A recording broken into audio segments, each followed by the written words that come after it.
राजस्थान की भाजपा सरकार में होगा बड़ा उलटफेर। गुजरात के बाद राजस्थान में भी नेतृत्व परिवर्तन की सुगबुगाहट के संकेत साफ तौर पर दिखाई दे रहे हैं, जिसमें सीपी जोशी, भूपेंद्र यादव और दिया कुमारी में से किसी एक का नाम पर मोहर लग सकती है।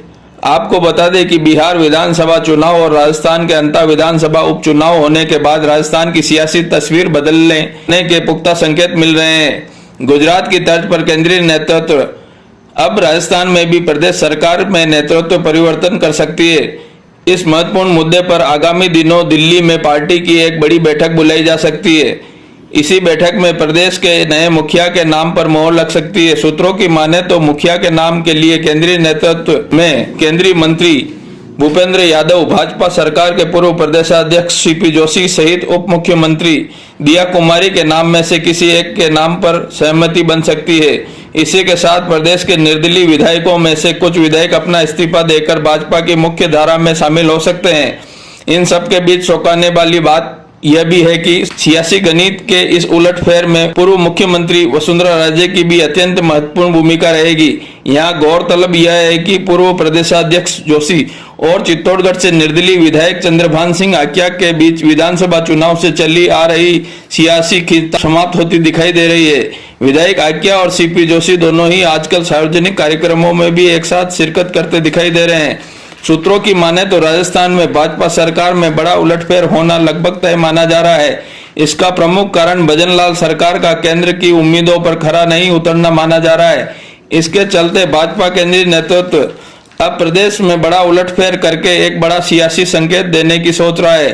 गौरतलब यह है कि केंद्रीय नेतृत्व ने हाल ही में गुजरात में उलटफेर का कार्ड खेलकर बड़ा सियासी संदेश दिया था और अब राजस्थान में भी इसी तर्ज पर नेतृत्व परिवर्तन कर पार्टी एक बार फिर से कड़ा संदेश दे सकती है। अहम सूत्रों की माने तो प्रदेश में वर्तमान नेतृत्व संभवतः केंद्र की उम्मीदों पर खरा नहीं उतरने से सहित प्रदेश में बढ़ते अपराध, प्रदेश की आर्थिक स्थिति सहित अन्य कारणों से प्रदेश नेतृत्व परिवर्तन करने का मन बना चुकी है। राजनीतिक सूत्रों की माने तो वर्तमान में भजनलाल सरकार के नेतृत्व कई मंत्रियों सहित कुछ विधायकों और भाजपा पदाधिकारियों ने अंदर खाने विरोध दर्ज करवाया है।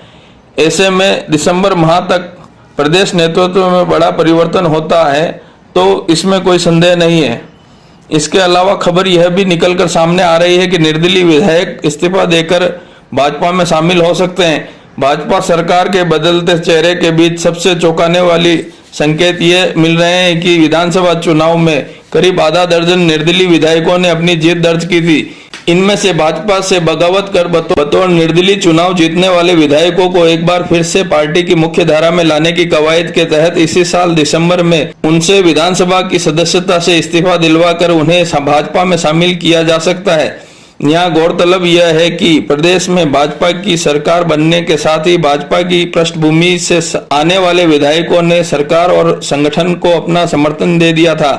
अहम सूत्रों की माने तो सियासी उलटफेर में चित्तौड़गढ़ विधायक चंद्रभान सिंह आक्या एवं वसुंधरा राजे के कासमकाज सिपहसालार रहे यूनिस खान का नाम सबसे ऊपर प्रथम पंक्ति में गिना जा रहा है। मुख्यमंत्री के नाम के लिए सीपी जोशी, भूपेंद्र यादव और दिया कुमारी में से किसी एक का नाम पर मोहर लग सकती है। प्रदेश सरकार के मुखिया बदलने की यह कवायद बिहार विधानसभा चुनाव परिणाम आने के बाद नवंबर से दिसंबर माह तक इसे अंतिम रूप दिया जा सकता है। केंद्रीय नेतृत्व की आयोजित होने वाली संभावित बैठक में पार्टी का शीर्ष नेतृत्व भाजपा संगठन के पूर्व प्रदेशाध्यक्ष सीपी जोशी, केंद्रीय मंत्री भूपेंद्र यादव, प्रदेश सरकार में उप मुख्यमंत्री दिया कुमारी में से किसी एक के नाम पर सर्वसम्मति से मोहर लगा सकती है। सूत्रों की माने तो प्रदेश नेतृत्व का नया चेहरा घोषित करने से पहले पार्टी संगठन संघ और विशेष तौर पर भाजपा की दिग्गज नेत्री वसुंधरा राजे की सहमति भी महत्वपूर्ण भूमिका निभाएगी। संभवतः इनमें से किसी एक नाम पर सर्वसम्मति नहीं बनी तो ऐसे में पार्टी किसी अन्य विकल्प पर भी अपना दांव खेल सकती है, लेकिन नेतृत्व परिवर्तन लगभग तय माना जा रहा है। प्रदेश के मुखिया की दौड़ में चित्तौड़ सांसद सीपी जोशी दौड़ में सबसे आगे। गुजरात की तर्ज पर अगर राजस्थान में भी बड़ा सियासी उलटफेर होता है तो मुखिया के नए चेहरे के तौर पर भाजपा पूर्व प्रदेशाध्यक्ष सीपी जोशी का नाम सबसे आगे माना जा रहा है। सीपी जोशी ने लगातार 3 बार सांसद का चुनाव जीतकर केंद्रीय नेतृत्व में अपनी स्वच्छ और निर्विवाद छवि बनाई है, वहीं इनकी नेतृत्व क्षमता को साबित भी किया है। इसी को देखते हुए केंद्रीय नेतृत्व का इस नाम पर अपनी मोहर लगा सकता है। इसी के साथ संघ और संगठन में अपनी मजबूत पकड़ से भी सीपी जोशी के रास्ते साफ होते दिखाई दे रहे हैं। प्रदेश अध्यक्ष बनने के बाद बहुमत से प्रदेश सरकार बनाने के परिणाम भी इनके कद को ऊंचा करते दिखाई दे रहे हैं। कुल जामा राजनीतिक उलटफेर की गणित तो इसी ओर संकेत दे रही कि साल के आखिरी महीनों में प्रदेश में बड़ा सियासी उलटफेर दिखाई देना करीब करीब तय हो चुका है।